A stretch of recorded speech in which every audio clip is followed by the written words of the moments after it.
कल जहाँ खत्म किया था आज वहीं से शुरू करते हैं। कार्बोहाइड्रेट खत्म किए थे, प्रोटीन पर आ जाते हैं। What is protein? ओहो, प्रोटीन तो हम बहुत ज़्यादा लेते हैं। बॉयज बोलेंगे मैम बॉडी बनाते हैं, बॉडी आए सब। गर्ल्स भी आजकल तो वैसे जिम शिम जा ही रही हैं, उन्हें भी ज़रूरी है प्रोटीन बनना। आओ देखते हैं क्या है प्रोटीन, क्या खाते हैं तुम प्रोटीन के अंदर, होता क्या है इस प्रोटीन के अंदर जो हमें इतना ताकतवर बना देता है। अच्छा, आज तो इसको भी पढ़ के ही छोड़ते हैं। अरे यार, ये बात तो पते की निकली। वैसे इस प्रोटीन के अंदर ऐसा क्या चीज़ होती है जो हमें इतनी ताकतवर बना देती है, एब्स निकाल देती है, हमारा फैट ख़त्म कर देती है अगर हम एक्सरसाइज करें तो। भाई साहब, जानना पड़ेगा है क्या ये चीज़।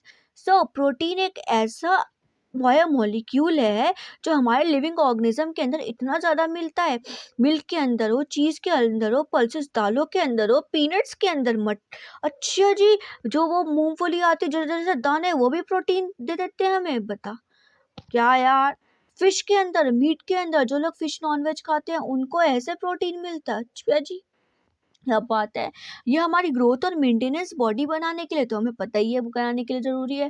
प्रोटीन एक ग्रीक वर्ड से आया था। वर्ड कौन सा? प्रोट्यूस, जिसका मतलब क्या होता है? प्राइमरी इंपॉर्टेंस, जो हमको प्राइमरी इंपॉर्टेंस प्रोवाइड कराए। सारे के सारे प्रोटीन पॉलीमर होते हैं अल्फा अमाइनो एसिड की। ये अल्फा अमाइनो एसिड क्या होता है? जब किसी कार्बन के साथ COOH कार्बोक्सिलिक एसिड और NH2 ऐड हो, मतलब कि मिला हुआ हो, एक H और एक R, ये H, ये एल्काइल ग्रुप प्रेजेंट हो। अगर ये कार्बन के इस साइड NH2, ये बेस होता है NH2, ये एसिड होता है। अगर NH2 ये right side left side present है तो हम इसको अल्फा अमाइनो एसिड कहते हैं। अल्फा अमाइनो एसिड बहुत सारे प्रेजेंट होंगे तो वो एक चेन बना देंगे और चेन बनाकर एक प्रोटीन बना देंगे। अच्छा, ये प्रोटीन होता है। मतलब इसके अंदर एसिड और बेस दोनों चीज़ें प्रेजेंट हैं। अच्छा, तभी हमें इतना ताकतवर बना देते हैं। ओहो, आज समझ में आया। अमाइनो एसिड के अंदर NH2 और कार्बोनिल ग्रुप दोनों प्रेजेंट होते हैं फंक्शनल ग्रुप की तरीके से। अगर हम इसको अमीनो एसिड्स को बनाना हो तो हमें क्या कराना पड़ता है? हाइड्रोलाइसिस कराना पड़ता है। पानी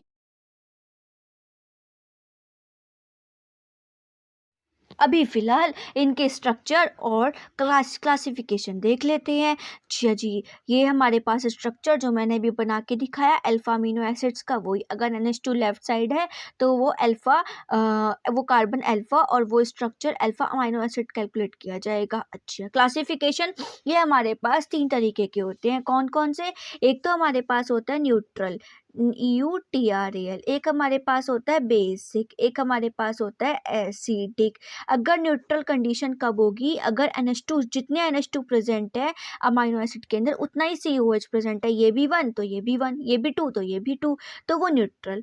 बेसिक, अगर बेस ज़्यादा हो जाए, NH2 ज़्यादा हो जाए, एमाइन वो कार्बन ग्रुप कम हो जाए, कम हो गई तो अगर बेस ज़्यादा हो गया तो वो बेसिक, और एसिडिक, अगर वो एसिड ज़्यादा हो गया तो वो एसिडिक। अच्छा, इतना ईजी। हाँ बेटा, डेफिनेशन में भी मैम यही लिख के आना है बेटा, ज़रूर। कुछ एक्स्ट्रा मत लिखना, सच में मत लिखना।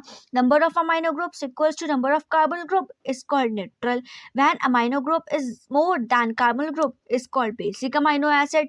When number of amino group is less than carbon group then it is called acidic amino acid. यही तो लिख के आना है, यही ध्यान रख लो, यही गांठ बांध लो। इससे एक्स्ट्रा एक डेफिनेशन नहीं, अगर ये तीनों पूछने के लिए आ जाए तो। आई समझ में बात? एक और है इसका क्लासिफिकेशन, इसेंशियल और नॉन इसेंशियल। इसेंशियल कौन से होते हैं? जो हमारी बॉडी के लिए बहुत जरूरी होते हैं लेकिन कमबख्त है, ऐसे हमारी बॉडी के अंदर नहीं बनते। बताओ, इसेंशियल भी ऐसे हमें बाहर से, आ जाओ भाई साहब, आ जाओ, आ जाओ भाई साहब, आ जाओ, हम आपको ले लेते हैं। ये है अमाइनो एसिड जो इसेंशियल होते हैं। क्या एग्जाम्पल? एग्जाम्पल बता रहे हैं। एग्जाम्पल भी क्या, इस आर की जगह पे CH3 का होल ट्वाइस लगा दिया तो वो वेलाइन बन जाएगा। ये प्रोडक्ट लगा दे तो ल्यूसिन बन जाएगा। ये प्रोडक्ट लगा दे तो आइसोल्यूसिन बन जाएगा। बताओ सिर्फ इस आर की जगह पे, आर को हटाना, ये लगाना वेलिन स्ट्रक्चर, आर को हटाना, ये वाला आर हटाना, ये लगाना ल्यूसिन, इस आर को हटाना, ये स्ट्रक्चर लगाना आइसोल्यूसिन, इस स्ट्रक्चर को लगाना फिनाइल एलेनिन, इस स्ट्रक्चर को लगाना मिथायोनाइन, इस स्ट्रक्चर को हटाना लगाना तो ट्राइप्टोफैन। अगर हम लोग नीचे और चले तो इस स्ट्रक्चर को लगाना थीरोनाइन, इस स्ट्रक्चर को लगाना लाइसिन, इस स्ट्रक्चर को लगाना एर्गिनिन, इस स्ट्रक्चर को लगाना तो हिस्टीडीन बन जाएगा। बताओ ये है हमारे इसेंशियल। और नॉन इसेंशियल जो हमारी बॉडी के अंदर तो बनते हैं बट हमारी बॉडी को चाहिए ही नहीं। बताओ ये तो हमारी बॉडी के अंदर से बाहर निकल जाते हैं in the form of sweat, in the form of urine के रास्ते बाहर निकल लेते हैं। बताओ जी क्या फायदा इनको हमारी बॉडी के अंदर बनने का? कोई फायदा ना। तो बनते ही क्यों है पता नहीं क्या यार, हमें बिना फालतू में चेप देते हैं। पढ़ो बेटा बैठ के। कौन से होंगे नॉन इसेंशियल? देखो नॉन इसेंशियल कौन से होंगे, ये रहे नॉन इसेंशियल तुम्हारे। अगर इस आर की जगह पे एच लगा तो ग्लाइसिन, इस आर की जगह पे एच लगा दिया तो ग्लाइसिन। और ग्लाइसिन के बारे में एक चीज खास बात बताऊं, देखो हमारे पास कोई भी कार्बन प्रेजेंट हो, अभी तुमने देखा आर वाले कौन कौन से स्ट्रक्चर थे, अगर हम इस आर की जगह पे वो सारे स्ट्रक्चर लगा देते, सपोज वही वाला जो फर्स्ट वाला था वेलिन वही लगा देते हैं, CH और CH3 का होल ट्वाइस ही लगा देते हैं और यहाँ पे NH2 लगा देते हैं, तो ये एक हमें ऑप्टिकल एक्टिव कंपाउंड नहीं दिख रहा। ये भी अलग है, ये भी फंक्शनल ग्रुप अलग है, ये भी फंक्शनल ग्रुप अलग है और ये भी चारों फंक्शनल ग्रुप अलग हो गए। तो ये क्या बन गया? Optically active. मतलब वो जो हमने अभी पढ़े थे नॉन इसेंशियल वाले, जरा बैक करके देखना, उसमें हम आर की जगह कोई सा भी लगाएं तो वो सारे के सारे ऑप्टिकली एक्टिव होंगे। तो ये जो हमारे पास नॉन इसेंशियल कंपाउंड है वो इसेंशियल थे, ये नॉन इसेंशियल है। ये जो इसेंशियल कंपाउंड है इसमें हमने IH लगाया तो ये H वाला ये तो सेम हो गए, तो ये वाला ये तो ऑप्टिकली इनएक्टिव हो जाएगा क्योंकि ये तो सेम हो गया। हमें तो कायरल कार्बन चाहिए ऑप्टिकल एक्टिव के लिए जिसके पास सारे डिफरेंट ग्रुप हो, इसके पास तो दो सेम हो गए तो कायरल है ही नहीं, तो अकायरल हो गया। अच्छा देखिए आगे देखें, ये तो CH3 है, ये तो शो करेगा, ये भी शो करेगा, ये भी शो करेगा, ये भी और चेक करते हैं, ये भी शो करेगा, ये भी शो करेगा, ये भी शो करेगा, ये भी शो करेगा, ये तो सारे शो कर रहे हैं। तो फिर ये क्यों नहीं कर रहा? क्योंकि ये ऑप्टिकली इनएक्टिव कंपाउंड दिखाएगा। एक यही एक्सेप्शन है और कोई है ही नहीं। ओके। और एक और चीज, प्रोलीन में ये कंप्लीट स्ट्रक्चर है, मतलब ये पूरा स्ट्रक्चर बना रखा है। एक ही हमारे पास ट्रायोसिन है, ये एसिडिक अमाइनो एसिड शो करता है, अगर आर की जगह पे ये लगा दो तो ये एसिडिक हो जाता है, ठीक है, क्योंकि इसके अंदर COH प्रेजेंट होता है, OH सॉरी, और ग्लूटामिक एसिड के अंदर भी COH 2 बार आ जाएगा, एक तो ये है ही और एक ये हमारे पास स्ट्रक्चर के अंदर था इस वजह से, ठीक है। ओके, अब है आया समझ में ये हमारे को इतना ज़्यादा ज़रूरी क्यों होते हैं। अच्छा थोड़ी सी अमीनो एसिड्स की, जो ये हमारे पास अमाइनो एसिड थे, पहले प्रोटीन से पढ़ने से पहले अमाइनो एसिड को तो ढंग से पढ़ लूँ। अच्छी हाँ मैम भी कह रही है मुझे भी नहीं आता, अब मैं हमें क्या पढ़ाएंगी? अरे यार बेटा तुम्हें पढ़ाने के लिए पता नहीं कितने पापड़ बेलने पड़ते हैं, अगर मैं सीरियस पढ़ाने लग गई ना तुम भी कहोगे हम ना पढ़ रहे, हम तो जा रहे यहाँ से उठ के। आई समझ में बात? अब ये मत कह देना आप तो ज़्यादा ही कर रही हो, ज़्यादा वादा कुछ नहीं है, चुपचाप बैठ के पढ़ लो, कभी पिटोगे एक थप्पड़ इधर से आएगा खटैक से लग जाएगा। इतनी दूर बैठे हो हमें खटैक से थप्पड़ कहाँ मार दोगे बेटे? मार तो गुरु की भगवान के बराबर होती है, मैं ना मारूंगी तो क्या हो गया, एक थप्पड़ भगवान जी आके खुद मार देंगे अगर मेरे मुंह से सच निकल गया तो। अभी आ रहे पीछे से तुम्हारे मम्मी पापा और आके इधर एक लगाएंगे, बस हो गया काम। खैर अभी प्रॉपर्टी सब कहेंगे, अभी अगर एक थप्पड़ लग भी गया होगा तो कहोगे यार ये तो बिल्कुल ही सही बोल रही थी मम्मी, बिना फालतू में आके यार मार के चली गई। आय हाय, प्रॉपर्टीज पढ़ लो चुपचाप, क्या सोच रहे हो कि कलरलेस होते हैं, इनका कोई कलर नहीं होता, इतने सारे कंपाउंड चेप दिया आर की जगह पे तब भी कोई कलर नहीं, कोई हालत है इन अमीनो एसिड। भैया हम पढ़ क्यों रहे हैं, हमें क्यों मामला बना रहे हो, मत बनाओ। क्रिस्टलाइन होते हैं ये सारे के सारे, चीनी की तरह होता है, चीनी पढ़ानी थी तो अमीनो एसिड क्यों पढ़ा रहे हो, पानी में घुल जाते हैं। बताओ जब चीनी है तो पानी में तो घुलेगी, कोई सीधी सी बात से कोई अलग टेढ़ी सी बात बताए तो जाने भी बता, क्या सीधी सीधी बात बता के खड़ी कर देते हैं। अरे अभी तो और भी प्रॉपर्टी बची है, ऐसे कैसे नाराज हो रहे हो। हाई मेल्टिंग पॉइंट वो होता है, अच्छे चीनी का तो नहीं होता, वो तो एकदम घुल जाती है। ये सॉल्ट है क्योंकि इसके अंदर COOH और NH2 बेसिक, अच्छा एसिड और बेस जो वहाँ पे दोनों चीज़ प्रेजेंट है वो तो सॉल्ट ही होता है। अभी चीज़ तो क्रिस्टलाइन था, अभी तो पानी में घुल रहा था, अभी तो चीनी की तरह होता था, अब नमक बन गया। अबे यार ये क्या है बेटे, ध्यान रखना मैं कंफ्यूज नहीं कर रही कभी तुम सोचो मैं कंफ्यूज कर रही हूँ। वो क्रिस्टलाइन सॉलिड होते हैं ना कि चीनी की तरह, ये से होते हैं सॉल्ट ही है क्योंकि इसके अंदर एसिड बेस दोनों प्रेजेंट होता है। एक और चीज़, ये इसके अंदर जो एसिड बेस दोनों प्रेजेंट होता है, इस वजह से ये जो हमारे पास COO है ग्रुप, H ग्रुप है, ये अपना H इस NH2 को दे देता है और देकर COO नेगेटिव, एक ही कंपाउंड के अंदर निगेटिव और पॉजिटिव आयन दोनों चीज आ जाएगी। NH3 पॉजिटिव, इसने लिया तो ये पॉजिटिव और इसने दिया तो ये निगेटिव बन जाएगा इस तरीके से, और हम उसे ज्विटर आयन कहते हैं। क्या कहते हैं? Zwitter ion. एक्वा सॉल्यूशन के अंदर जब कार्बोनिल ग्रुप लूज कर देता है अपना हाइड्रोजन, प्रोटोन, या हम हाइड्रोजन बोल सकते हैं, प्रोटोन बोल सकते हैं, और वो अमाइनो एसिड में प्रेजेंट जो NH2 है वो अगर क्या कर लेता है, एक्सेप्ट कर लेता है, तो डाइपोलर आयन स्ट्रक्चर बन जाता है कि पॉजिटिव निगेटिव दोनों में आ जाए, उसको हम क्या बोलते हैं, ज्विटर आयन कहते हैं। इसके ऊपर कोई चार्ज, दिस इज न्यूट्रल होता है, इसके पास पॉजिटिव निगेटिव दोनों होते हैं, इसलिए ये न्यूट्रल होता है। और जो ज्विटर आयन है वो एसिड और बेस दोनों की तरह बिहेव करता है, इसलिए हम इसको एम्फोटेरिक सॉल्ट भी कहते हैं।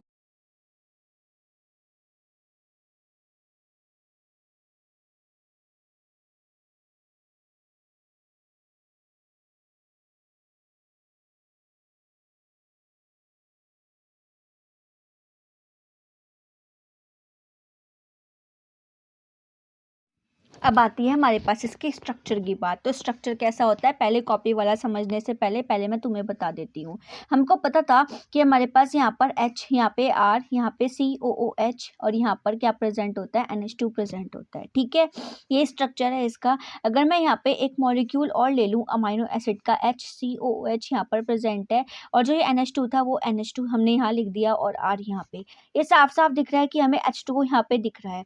ये H2O क्या करेगा, यहाँ से H2O पानी को निकाल देगा, वाटर का मॉलिक्यूल रिलीज कर देगा। ये NH2 वाला जो H है वो एक यहाँ और एक यहाँ पर लिख दे रही हूँ ताकि क्लियर हो जाए, कोई कंफ्यूजन ना हो। H2 होते हैं ना, बस एक H हटाकर यहाँ से एक H यहाँ पे लिख दिया। पहले H2 लिखे थे, सिर्फ और सिर्फ यहाँ पे एक सिंगल H किया और यहाँ पर H कर दे, यहाँ से 2 हटा दिया। ठीक, ये क्या करेगा, वाटर का रिमूव करेगा, हाइड्रोलाइज कराएगा और प्रोटीन बना देगा। क्या बना देगा, प्रोटीन बना देगा। सॉरी, सी के साथ डबल बॉन्ड O, क्योंकि ये बॉन्ड डबल हो जाएगा जब सिंगल ऑक्सीजन, नहीं तो वैसे भी क्या नाम है, O के पास डबल बॉन्ड O प्रेजेंट होता है। ये N इसके साथ जुड़ जाएगा H, ये C H, और यहाँ पे R COOH, यहाँ पर इस वाले कार्बन के साथ H, यहाँ पे R, यहाँ पे NH2। इस तरीके से हमारे पास स्ट्रक्चर बन जाएगा। ठीक है, इसको हम बोलते हैं, जब कार्बोहाइड्रेट्स में लिंक कर रहे थे तो हम उसको ग्लाइकोजेटिक लिंकेज कह रहे थे, और जब हम यहाँ पे लिंकेज करते तो हम उसको पेप्टाइड लिंकेज कहते हैं। कौन सी लिंकेज कहते हैं, पेप्टाइड लिंकेज। जब दो अमाइनो एसिड्स मिलकर एक पॉलीमर बनाती है, जब दो अमाइनो एसिड्स मिलकर एक पॉलीमर बनाता है, वन पॉलीमर बनाता है, तो उसके बीच में सिर्फ और सिर्फ एक पेप्टाइड लिंकेज होती है। कितनी लिंकेज होती है, वन। अगर मैं ऐसे ही एक दो और एक और अमाइनो एसिड को लाऊं, उसको जोड़ दूं, तो कितनी पेप्टाइड लिंकेज हो जाएंगी, 2 पेप्टाइड लिंकेज। अगर मैं 4 को जोड़ूं तो कितनी हो जाएंगी, 1 2, और एक और आगे आएगी तो 3 पेप्टाइड लिंकेज हो जाएगी। वो यहाँ पर सब कुछ ऐसे ही लिखा हुआ है।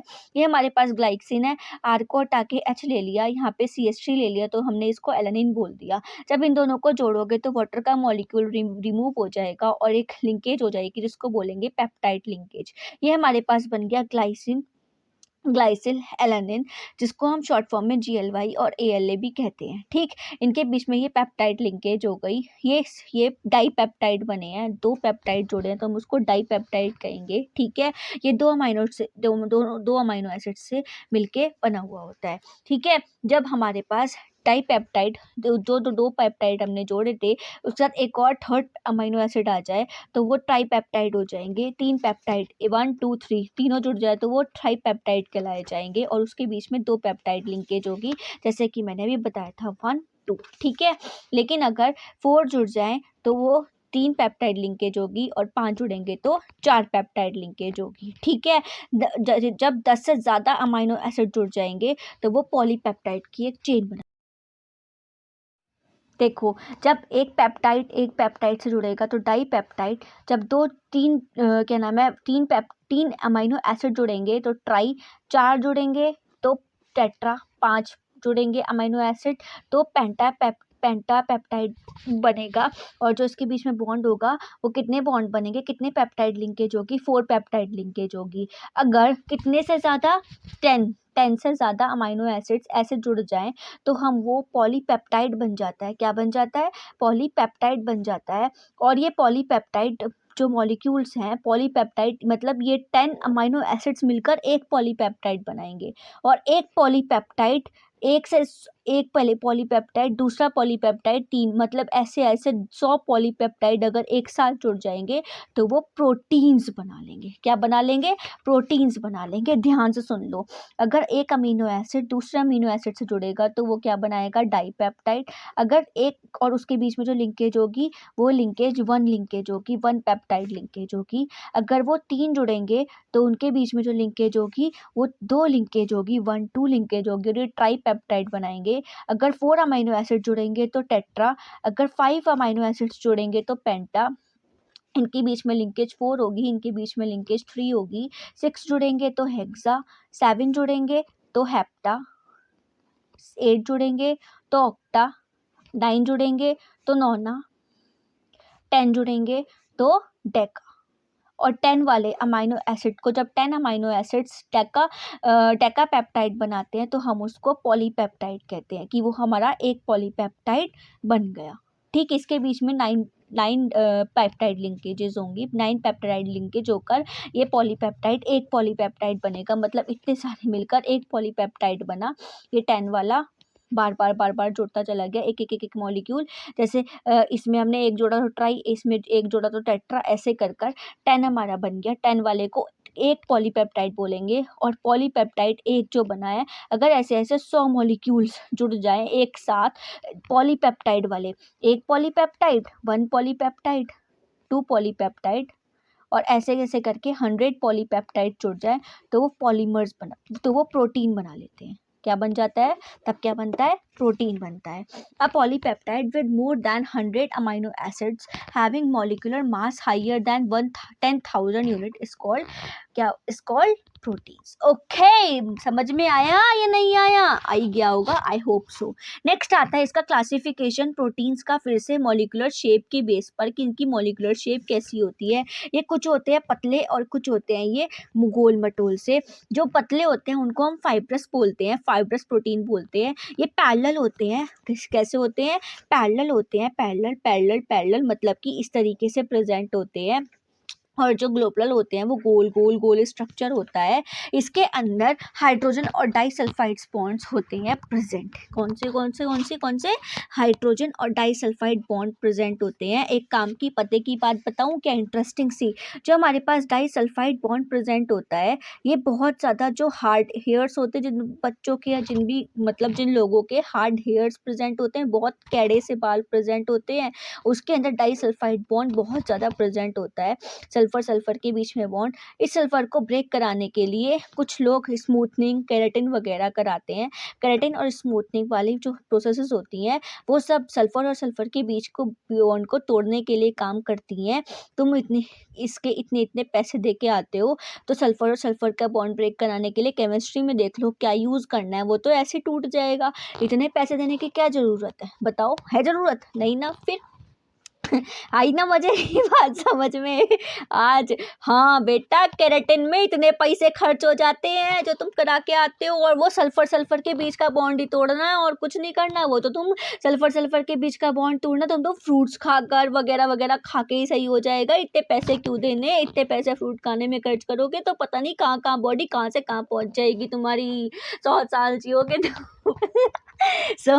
सल्फर के बीच का बॉन्ड ब्रेक कराने के लिए यूज़ किया जाता है। वो सॉफ्ट हेयर में चेंज हो जाते हैं हमारे हेयर्स, तब सल्फर सल्फर का बीच बीच का बॉन्ड टूट जाता है, हार्ड से सॉफ्ट में चेंज हो जाता है। आई समझ में?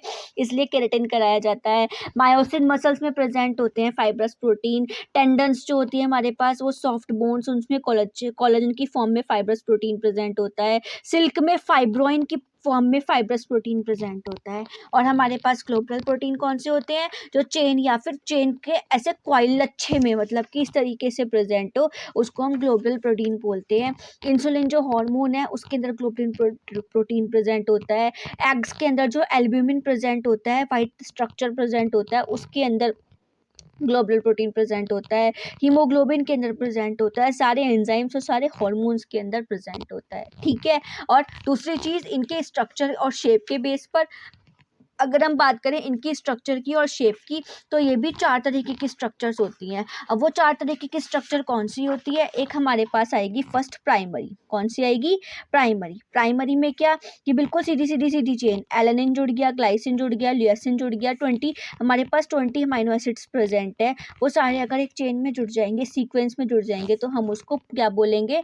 प्राइमरी स्ट्रक्चर बोलेंगे। दूसरा हमारे पास आता है सेकेंडरी स्ट्रक्चर। सेकेंडरी स्ट्रक्चर कैसे होता है? सेकेंडरी स्ट्रक्चर 2 शेप में प्रेजेंट होता है, एक अल्फा हेलिक्स और एक अल्फा हेलिक्स और एक बीटा शीट्स में प्रेजेंट होता है।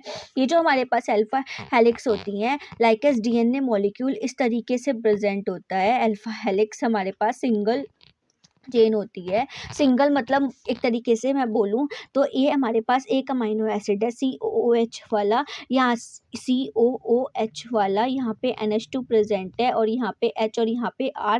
मैं इसको जोड़ती चली जाऊंगी तो ये कुछ इस तरीके से बन जाएगा, एक अमाइनो एसिड दूसरे अमीनो एसिड S इस तरीके से बन जाएगा, R C double bond O N H और यहाँ पर क्या आ जाएगा? CO, फिर से CO N H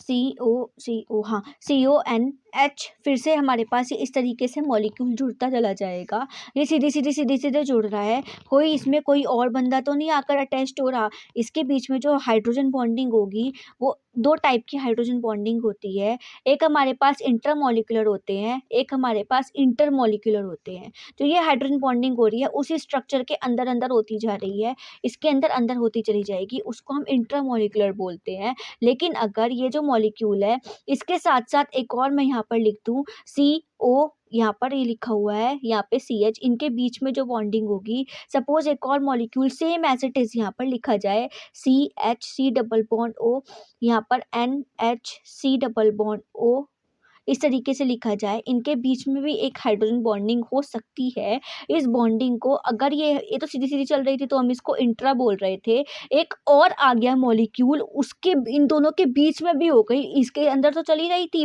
साथ साथ उसके अंदर भी चल रही थी, लेकिन इन दोनों के बीच में जो ये बॉन्डिंग हो रही है, इस बॉन्डिंग को इंटर मॉलिक्यूलर हाइड्रोजन बॉन्डिंग कहते हैं। अल्फा हेलिक्स के अंदर जो हमारे पास अल्फा हेलिक्स होते हैं उनके अंदर इंट्रामॉलिक्यूलर उसके स्ट्रक्चर के अंदर अंदर होती है, लेकिन बीटा शीट्स में जो हमारे पास एक स्ट्रक्चर होगा उसके साथ दूसरा एक और स्ट्रक्चर प्रेजेंट होगा, तो उसके साथ भी हाइड्रोजन बॉन्डिंग हो जाएगी, उसको हम बीटा शीट्स कहते हैं। अब देखो कैसे स्ट्रक्चर एग्जाम्पल, मतलब उसका स्ट्रक्चर कैसे बन के आएगा अभी सब बताती हूँ, अभी दिखाती हूँ। उससे पहले ये जो हमारे पास अल्फा हेलिक्स अगर कोई एग्जाम्पल पूछे तो नेल्स के अंदर या हेयर्स के अंदर अल्फा हेलिक्स हाइड्रोजन बॉन्डिंग जो इंटरमॉलिक्यूलर हाइड्रोजन बॉन्डिंग है वो की जाती है। ये स्ट्रक्चर कुछ इस तरीके से बनकर आता है, सिर्फ और सिर्फ मॉलिक्यूल के अंदर होगी, किसी और चीज़ के साथ नहीं होने की। और अगर हम बीटा शीट्स की देखें तो बीटा शीट्स की कुछ इस तरीके से होती है, ये तो हो ही रही थी साथ साथ इनके बीच में भी हो गई, तो उसको हम इंटरमॉलिक्यूलर हाइड्रोजन बॉन्डिंग कहते हैं जो सिल्क के अंदर प्रेजेंट होती है।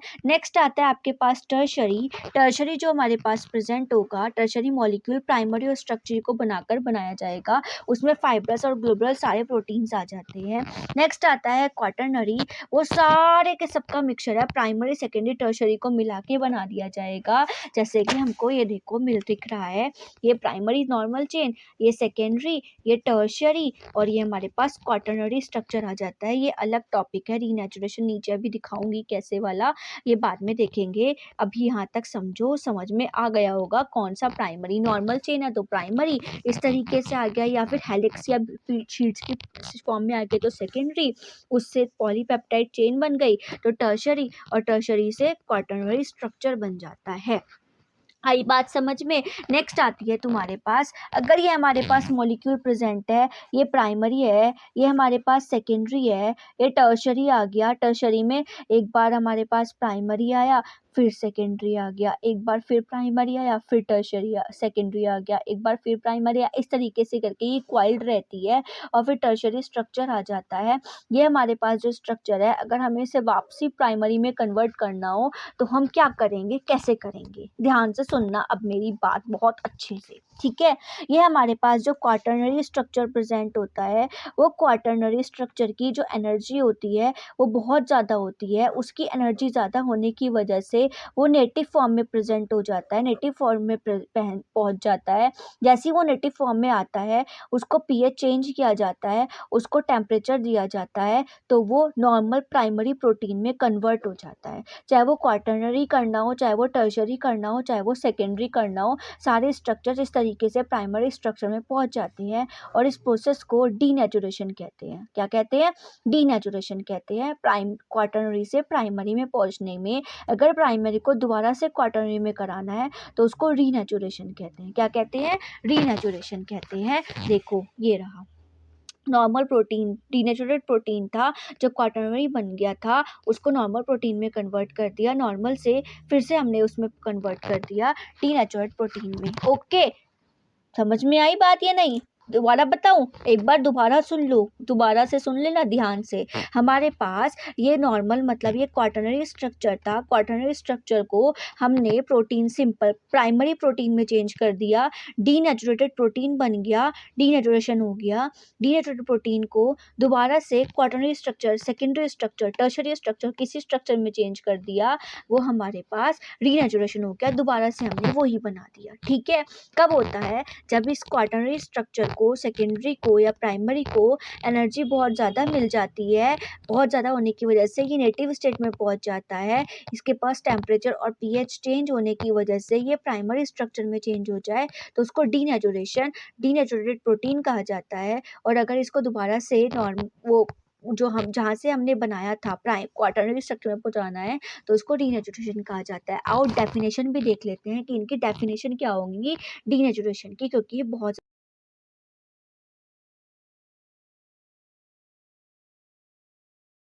एंजाइम बल आ गई। एंजाइम क्या होते हैं? एंजाइम, तुम्हें खाना खाने के, तुम्हें एनर्जी लेने के लिए खाना खाना पड़ता है। अगर तुम खाना नहीं खाओगे, भूख के मारे तुम्हारा गला पानी के, तुम किसी के ऊपर गुस्सा उतार के एक चपत मार के आ जाओगे, क्या है भाई इससे निकल, है ना? हो जाएगा, नहीं हो जाएगा? ऐसे ही एंजाइम का काम होता है, जैसे खाना वैसे ही एंजाइम। खाना हमारे लिए एक एंजाइम का काम करता है, कैटलिस्ट का काम करता है। जो एंजाइम्स है वो किसी भी मॉलिक्यूल के रेट ऑफ रिएक्शन को बढ़ाने के लिए वर्क करते हैं। कैसे? माल्टोज था, माल्टेज डाला, कैटलिस्ट एंजाइम डाला, ग्लूकोज और ग्लूकोज में कन्वर्ट, ये ग्लूकोज में ऐसे ही कन्वर्ट हो जाता, लेकिन जल्दी से कराने के लिए, क्योंकि ह्यूमन बीइंग एक ऐसा गधा है, एक ऐसा इंसान, ये जो गधे प्राणी में शामिल होने वाला है, उन्हें काम हर चीज एकदम चाहिए भाई, ये काम अभी के अभी हो जाना चाहिए, इसमें कुछ भी दिक्कत नहीं होनी चाहिए और होना भी बिल्कुल परफेक्टली चाहिए। तो इसलिए हम एंजाइम को लाते हैं और उसको एकदम से कन्वर्ट करा देते हैं। ग्लूकोज, ये हमारे पास कार्बोहाइड्रेट्स है सारे, ये वो भी, ये भी, ये भी, ये भी और ये भी। ठीक, हमने क्या करा? माल्टोज लिया, माल्टोज को ग्लूकोज और ग्लूकोज में चेंज कर दिया। कैसे? माल्टेज एंजाइम का यूज कर कर। हम ऐसे भी नॉर्मल हाइड्रोलाइज करा कर भी कर सकते थे कि पानी निकाल कर के भी, लेकिन उसके लिए बहुत देर लग जाती। होना उसमें भी H2O ही रिलीज था, होना इस माल्टेज का एंजाइम लेकर भी H2O रिलीज होगा, वही ग्लाइकोसिडिक लिंकेज होगी, लेकिन ये काम थोड़ा जल्दी हो जाएगा। बस इतना काम होता है, इतना चेंज आता है इन दोनों चीजों में। लैक्टोज, जैसे अगर तुम्हें भूखे पेट तुम्हारा दिमाग नहीं चलता और वही तुम खाना खा लोगे, तुम्हें बहुत सारे आइडियाज आ जाएंगे, नहीं हम ऐसे नहीं ऐसे कर लेते हैं एक किसी भी काम को। तो इसीलिए हर चीज में एनर्जी की जरूरत तो पड़ती है। इसको हमने एक दूसरा नाम दे दिया, कैटलिस्ट या फिर एंजाइम। ठीक है ना? नेक्स्ट हमारे पास लैक्टोज, लैक्टोज में लैक्टेज डालोगे, ग्लूकोज ग्लैक्टोज आ जाएगा। अमाइलेज में स्टार्च में अमाइलेज डालोगे एंड ग्लूकोज, ग्लूकोज के बहुत सारे मॉलिक्यूल्स आ जाएंगे। अब तो पूछो पूछोगे कि लैक्टोज में लैक्टेज डाला तो स्टार्च में स्टार्चेज क्यों नहीं डाला, तो बेटा स्टार्च दो मॉलिक्यूल से मिलके बना होता है। कौन? एक अमाइलोज और एक अमाइलोपेक्टिन। अमाइलोपेक्टिन 80 से 85% होता है और अमाइलोज कितने से? अमाइलोज होता है 15 से 20%। हम अमाइलेज भी डाल सकते हैं, हम आइलोपेक्टिनेज भी डाल सकते हैं, तुम्हारी मर्जी, कुछ भी डाल लो, हमें मिलने एंड ग्लूकोज ही है। सुक्रोज में इन्वर्टेज। अब सुक्रोज में इन्वर्टेज क्यों डाला, सुक्रोज में सुक्रेज क्यों नहीं डाला? तो बेटा सुक्रोज को हम इन्वर्ट शुगर भी कहते हैं, इसका दूसरा नाम इन्वर्ट शुगर भी होता है। मैं छोटा सा यहाँ पे लिख देती हूँ, इन्वर्ट शुगर। इस वजह से हम लोग यहाँ पर इसमें इन्वर्टेज डालते हैं और ग्लूकोज में फ्रक्टोज में ग्लूकोज और फ्रक्टोज में कन्वर्ट हो जाता है। यूरिया में यूरिएज डालोगे तो CO2 और NH3 में कन्वर्ट हो जाएगा।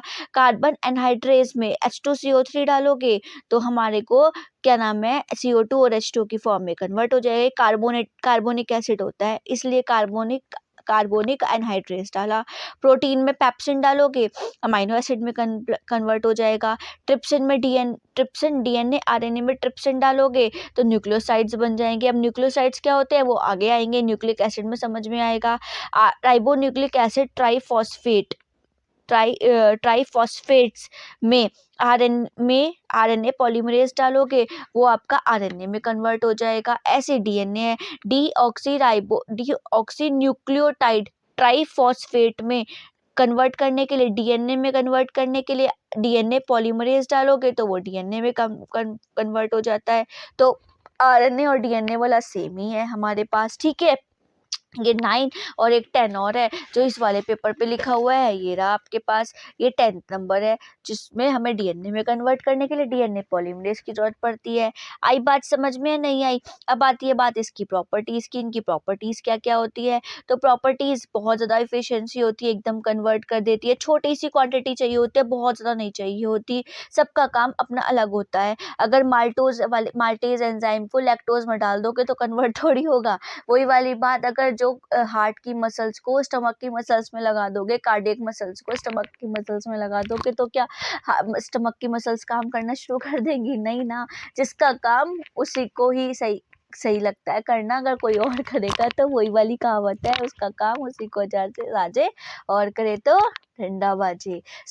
हमें जो एंजाइम उसी के अंदर डालना है जिसको हमें कन्वर्ट करना है किसी भी चीज़ में, उसी से रिलेटेड एंजाइम होना चाहिए, ठीक। इनके ऑप्टिमम टेम्परेचर पर होना चाहिए, यानी कि 37 से ज़्यादा कर दोगे या कम, pH भी 7 होना चाहिए। ये जो एंजाइम्स होते हैं वो क्या करते हैं, एंजाइम्स की किसी रिएक्शन में होने वाली सारी एक्टिविटीज़ को भी कंट्रोल करके रखता है एंजाइम। और जो सारे के सारे हमारे पास तो बहुत सारी जो एंजाइम्स होती है वो कई बार मतलब कि जैसे फॉर एग्जांपल अगर हम खाना खा रहे हैं तो अगर हम किसी भी फ्रूट को एडुकेट अमाउंट में नहीं लेंगे, हम रोज़ संतरा खाते रहें तो विटामिन सी की कंसंट्रेशन बढ़ जाएगी और सारे के सारे जो विटामिन होंगे उनको कम हो जाएंगे। तो इसी वजह से ये जो हमारे पास एंजाइम्स होते हैं वो सारे के सारे एंजाइम्स हमें एडुकेट अमाउंट में डालने होते हैं। हम उन्हें ज़्यादा नहीं डाल सकते, हम उन्हें कम नहीं डाल सकते जब भी हमें किसी भी चीज़ को किसी भी चीज़ में कन्वर्ट करना हो, ठीक। अब आती है बात इनकी एप्लीकेशन, हम इनको कहाँ कहाँ यूज़ कर सकते हैं। हमारे अंदर बहुत सारे कमियां हो जाती है कई बार, जैसे कि सीवियर ब्रेन डैमेज हो सकता है, या फिर वो जो कलर का या फिर हेयर का, जिसको जो हेयर और कलर उसको हमारी स्किन को कलर देता है, एक वो एंजाइम्स होता है, कई बार वो भी कम हो जाए तो हमारा जो बॉडी का कलर है वो ब्लैक सा होने लग जाता है।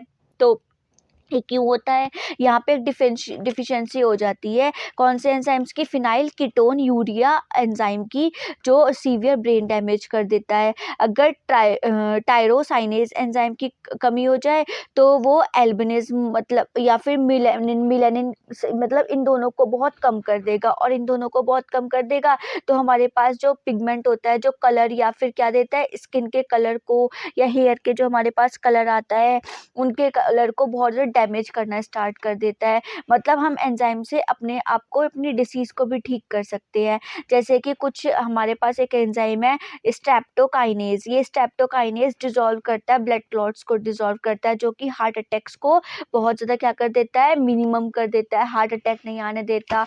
तो ऐसे करके हम एंजाइम्स का यूज़ कर सकते हैं। इंडस्ट्री में हम एंजाइम का यूज़ करते हैं बियर या वाइन बनाने के लिए, फूड इंडस्ट्री में यूज़ करते हैं स्वीट या फिर सिरप बनाने के लिए। बहुत सारी चीज़, जैसे चीज़ का कोएगुलेशन होता है ना, चीज़ जब बनती है मतलब मिल्क से, तो भी एक एंजाइम का यूज़ करा जाता है। देखो मैंने कहा था ना आप लोगों को, बहुत छोटा सा है एंजाइम, एकदम खत्म हो जाएगा। नेक्स्ट हमारे पास कौन सा आता है, विटामिन। अरे यार मजा आ गया, आज तो एंजाइम खत्म हो गया, ये क्या बात है। थोड़ा सा सांस ले लेते हैं। बहुत देर हो गई पढ़ते पढ़ते, एंजाइम एंजाइम एंजाइम, दिमाग खा लिया इस एंजाइम ने। लेकिन विटामिन तो उससे भी इजी। हाय हाय, विटामिन क्या होता है, विटामिन बी एक ऑर्गेनिक कंपाउंड ही है जो हमें बहुत ज़्यादा स्मॉल अमाउंट में ज़रूरी होता है। हमें हमारे अंदर प्रेजेंट नहीं होता, हमें ये बाहर से लेना पड़ता है, ठीक है, हमें डाइट में शामिल करना पड़ता है। इसलिए बोलते हैं डॉक्टर्स कि विटामिन अच्छे से लो। ये हमारे पास विटामिन 2 टाइप के होते हैं, एक फैट सॉल्युबल और एक कौन सा होता है, वाटर सॉल्युबल। फैट सॉल्युबल कौन सा होता है, देखो इधर विटामिन 2 टाइप के होते हैं। कौन कौन से, एक तो फैट सॉल्युबल और एक वाटर सॉल्युबल। फैट सॉल्युबल कौन से होंगे, फैट सॉल्युबल विटामिन होते हैं तुम्हारे पास अटैक, अटैक याद रखोगे ADE के, बस इन्हीं से एक क्वेश्चन आएगा, vitamin A, vitamin D, vitamin E, vitamin के। और जो हमारे पास वाटर सॉल्युबल है वहाँ पे हमारे पास 4 बी होंगे, और बी में क्या, वन, वन से डबल, वन का डबल करोगे तो क्या आता है, 2, 2 आता है ना, 1 का डबल करके, 2 3 जा कितने होते हैं, 6, 2 6 जा 12, 1 2 6 12, 1 2 6 12, ऐसे करके याद रखना है। 1 2 जा 2, 2 3 जा 6, 6, 1 की मल्टीप्लाई करी 2 से, 2 की मल्टीप्लाई किससे करोगे, 3 से करोगे, और जो आंसर आया उसकी मल्टीप्लाई फिर से 2 से कर दोगे तो तुम्हारे पास याद हो जाएगा 1 2 6 12, 1 2 6 12। बस इन्हीं विटामिन को याद रखना है और किसी विटामिन को याद नहीं रखना। वाटर सॉल्युबल में इनको और फैट सॉल्युबल में इन विटामिन को लर्न रखना है।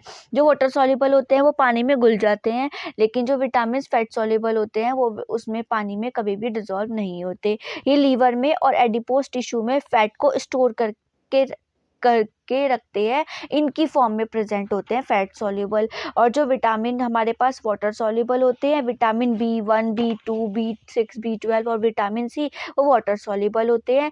जो हमारी सारी की सारी मतलब जो जैसे यूरिन वगैरह है, यूरिन निकलता है हमारी बॉडी से, हम उसको स्टोर करके नहीं रख सकते अपनी बॉडी के अंदर, वो विटामिन्स की हेल्प से ही रेगुलर डाइट में लोगे तभी वो निकलेगा, वरना वो भी नहीं निकल पाता। और जब यूरिन नहीं निकल पाता बॉडी से तो बहुत ज़्यादा प्रॉब्लम होनी स्टार्ट हो जाती है। आप किसी भी अपने बड़े से पूछना कि जैसे अगर कोई बॉय है तो वो अपने पापा से पूछना कि पापा ऐसा क्यों होता है, जो गर्ल है वो मम्मी से पूछना वो ऐसा क्यों होता है, तो वो खुद बताएंगे कि बेटा ये विटामिन की कमी से हो जाता है, जिस वजह से क्या नाम है, बॉडी में बहुत ज़्यादा दिक्कत हो जाती है, बहुत ज़्यादा प्रॉब्लम आ जाती है। सीरियसली ये मजाक की बात नहीं है, आप लोग कुछ होंगे जो हंस भी रहे होंगे, बट बहुत ज़्यादा सीरियस प्रॉब्लम आ जाती है। ये इसलिए पढ़ना, इसलिए जो टीचर्स ने या फिर जो उसने भी पढ़ाई बनाई है वो बहुत सोच समझ के बनाई है, जिससे आपको कुछ चीज़ों की तो नॉलेज हो, कम से कम आप कुछ चीज़ों से समझ पाए कि ऐसा क्यों हो रहा है, ऐसा किस वजह से हो रहा है,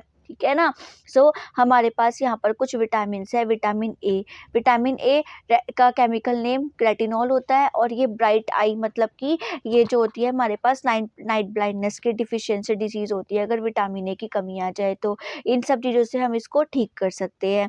विटामिन B1 बेरी एक डिजीज होती है जिसमें भूख लगना, ग्रोथ होना, सब कुछ खत्म हो जाता है, नर्वस सिस्टम में डिजीज होने स्टार्ट हो जाती है।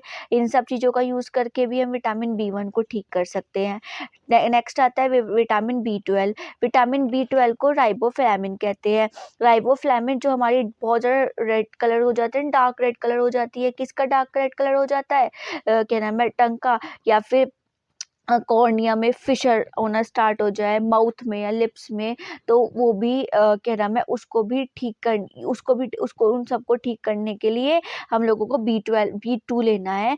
B2 इन सब में हमें बहुत ज़्यादा अमाउंट में मिलता है। नेक्स्ट है B6, इसका केमिकल नेम होता है पायरोडोक्साइन। ये डर्मालाइटिस या फिर कॉन्वर्जन, इन सब ये डिसीज कर देता है, ये हमको इन चीज़ों से सही से मिल सकता है। और कौन से विटामिन B6 अभी पढ़ रहे थे ना, तो वो नेक्स्ट पेज पे दिया हुआ था। इन वाले सारे इन वाली चीज़ों का भी यूज़ कर कर हम विटामिन B6 को क्योर कर सकते हैं। विटामिन मतलब विटामिन B6 इसमें बहुत ज़्यादा अमाउंट में प्रेजेंट होता है, जो डिसीज़ हुई थी उसे उसको क्योर कर सकते हैं। B12 में ये सारे होते हैं। कौन सी डिसीज़ होती है, कौन सा इसका केमिकल नेम क्या होता है, वो सब कुछ लिखा हुआ है।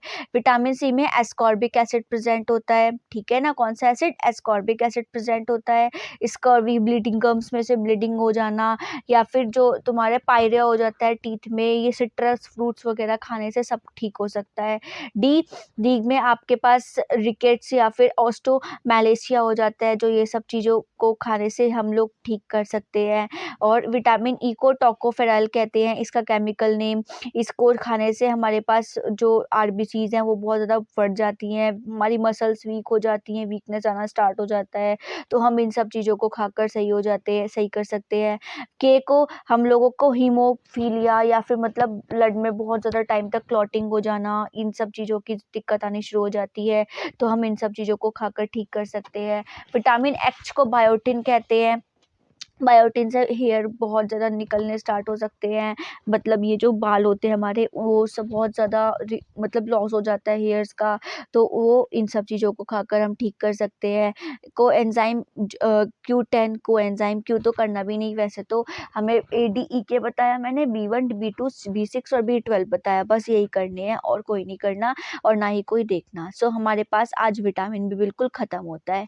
ये एक डिफरेंस है हार्मोन्स और विटामिन्स के बीच का। मैंने आपको विटामिन्स तो पढ़ा दिए, लेकिन हार्मोन सबसे लास्ट में है इस चैप्टर में, इसलिए मैं उसको बाद में ही कराऊंगी। इसलिए अभी ये वाला क्वेश्चन स्किप कर देना, ये क्वेश्चन नोट कर लेना। डिफरेंस बिटवीन, ये क्वेश्चन है एक डिफरेंस बिटवीन क्या ना हार्मोन्स एंड विटामिन्स, लेकिन ये लास्ट में हम करेंगे बिल्कुल चैप्टर के बिल्कुल एंड में, क्योंकि छोटा सा ही पोर्शन है, ज़्यादा बड़ा है ही नहीं। सो अभी हम फिलहाल पढ़ते हैं अगले नेक्स्ट टॉपिक की तरफ। सो नेक्स्ट टॉपिक है हमारा न्यूक्लिक एसिड। सो कैसे लगा आपको चैप्टर? समझ भी आ रहा है चैप्टर या नहीं आ रहा? आ रहा है तो प्लीज़ लाइक ज़रूर कर देना यार, देख के चले जाते हो, एक लाइक नहीं करते, ज़रूर कर देना प्लीज़। बहुत मेहनत कर रही हूँ तुम लोगों को पढ़ाने के लिए, मुझे भी थोड़ा सा बता दो, मैं अगर मुझे भी अच्छा लगेगा अगर जैसे फॉर एग्जांपल लाइक या फिर कमेंट तुम कर दोगे तो बहुत ज़्यादा अच्छा लगेगा। हाँ, मुझे पता चल जाएगा कि हाँ तुम लोगों को समझ में आ रहा है, ठीक है। तो मैं ऐसी ऐसी प्यारी प्यारी वीडियोस लाकर तुम लोगों के लिए लाती रहूँगी, ताकि तुम्हें ईजिली क्लियर होते चले जाए सारी की सारी चीज़ें।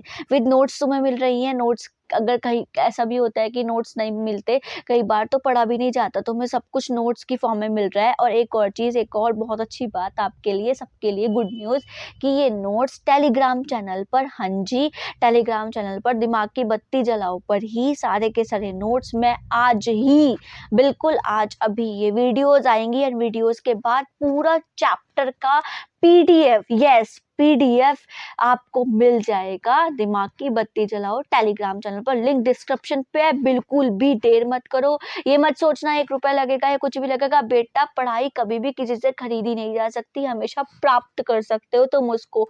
इसलिए ज्ञान किसी से भी लो, कहीं से भी लो, प्राप्त कर लो विदाउट फ्री ऑफ कॉस्ट है, कोई पैसा नहीं, कुछ नहीं, सीधा सीधा जाओ, टेलीग्राम चैनल का लिंक है डिस्क्रिप्शन में, उसको लो और एकदम बायोमोलिक्यूल्स के अपने सारे के सारे नोट्स देख लो। बहुत इजी, तुम पढ़ रहे हो, तुम्हें समझ में आ रहा होगा कितने इजी लैंग्वेज में लिखे हुए हैं। मैं कोई ऐसे नहीं बोल रही हूँ कि क्या नाम है, नहीं बेटा यही वाला लो, ये नहीं कह रही कि यही ले लो। अगर आपको कहीं और भी मिल रहे हैं ना, और अगर आपको वो फ्री ऑफ कॉस्ट मिल रहा है, तो उससे तुमको बहुत ईजिली मिल रहे हैं और तुमको बहुत ईजी वे में लिखे हुए मिल रहे हैं, तो वो पढ़ लो एक बार। तुम्हें पढ़ना है, मैं सिर्फ और सिर्फ इतने कह रही हूँ, एक बार पढ़ लोगे ना इन नोट्स को ही, तो तुम्हें ये हो जाएगा कि हाँ हमने चैप्टर क्लियर कर लिया, और उसके बाद एक क्वेश्चन नहीं होगा जो तुमसे ना हो, तुम सारे क्वेश्चंस कर दोगे। चाहे तुम एनसीईआरटी के ही देख लेना, एनसीईआरटी का हर एक टॉपिक, हर एक चीज इसमें कवर्ड है। सीयूईटी का एग्जाम होने वाला है, वो सब चीज इसमें कवर्ड है। जेईई मेन से रिलेटेड जो भी क्वेश्चंस आते हैं वो सब इस चैप्टर में है। बस उसके लिए थोड़ा सा हमको क्या करना पड़ता है, हल्का सा ऊपर जाकर थोड़ा सा क्वेश्चन का बस फॉर्मेट चेंज कर देते हैं, इसलिए हमको लगता है कि यार ये क्वेश्चन तो बहुत भारी है, हमसे नहीं होंगे, लेकिन बहुत ईजी है, यकीन मानो बहुत ज़्यादा इजी। सो इसी के साथ हम बढ़ते हैं अपने नेक्स्ट टॉपिक न्यूक्लिक एसिड्स पर। न्यूक्लिक एसिड कौन से है हमारे पास? ये न्यूक्लिक एसिड्स होते क्या है, पहली बात हमारे पास न्यूक्लियस के अंदर एक सेल होती है। क्या होती है? न्यूक्लियस के अंदर एक सेल प्रेजेंट होती है, जिस सॉरी सेल के अंदर एक न्यूक्लियस प्रेजेंट होता है। इस न्यूक्लियस के अंदर एक ऐसे करके न्यूक्लियस प्रेजेंट है। इस न्यूक्लियस के अंदर ये cross cross cross cross like structures present होते हैं। हम इनको क्रोमोसोम्स कहते हैं। क्या कहते हैं? क्रोमोसोम्स कहते हैं। ये क्रोमोसोम्स को मैं अगर ये इस तरीके से प्रेजेंट होता है, इसमें इस क्रोमोसोम के अंदर एक इसको जो सिंगल है, ये सिंगल है और एक ये है। ठीक, ये हमारे पास एक क्रोमेटिन है, ये हमारे पास एक क्रोमेटिन है। जब हम इन दोनों को जोड़ देते हैं, इन दोनों को क्या नाम है, इन दोनों के बीच में बॉन्डिंग करा देते हैं, तो ये हमारे पास कुछ इस तरीके से बनकर तैयार हो जाता है। इस दोनों सेम होते हैं, इसलिए हम सिस्टर क्रोमेटिन भी कह सकते हैं। ये सिस्टर क्रोमेटिन्स यहाँ पर आकर बाइंड हो जाते हैं सेंट्रोमियर्स के हेल्प से। ठीक है, ये जो हमारे पास क्रोमोसोम है, ये बनता है प्रोटीन्स और अदर बायोमोलिक्यूल की हेल्प से बनता है। जब ये अदर बायोमोलिक्यूल्स की हेल्प से एक क्रोमोसोम बन जाए, इस क्रोमोसोम को हम न्यूक्लिक एसिड की फॉर्म में कह देते हैं कि ये हमारे पास एक न्यूक्लिक एसिड बन गया। ठीक है, ये जो हमारे पास बनता है वो दो तरीके का होता है। एक के अंदर तो डीएनए प्रेजेंट है, ऐसा भी हो सकता है किसी के अंदर आरएनए प्रेजेंट हो। तो ये हमारे पास दो टाइप के होते हैं। ये मैं इसलिए ऐसे करके समझा रही हूँ, ये काम अलग है। लेकिन जो मैथ्स वाले बच्चे हैं, बायो वाले बच्चों को बहुत अच्छे से क्लियर हो रहा होगा हर एक चीज़, हर एक टॉपिक। लेकिन जो मैथ्स वाले बच्चे हैं, उनको इस तरीके से क्लियर नहीं होता, क्योंकि जो मेरे पास बैच आता था, एक दो बैचेस मैं पढ़ाती हूँ 12th के। एक वो तो सुबह आता था जो मतलब जो सिर्फ और सिर्फ नॉट अटेंडिंग बच्चे थे, और जो अटेंडिंग थे उसमें भी कुछ मैथ्स के स्टूडेंट थे, और जो नॉट अटेंडिंग है उसमें भी कुछ मैथ्स के बच्चे हैं।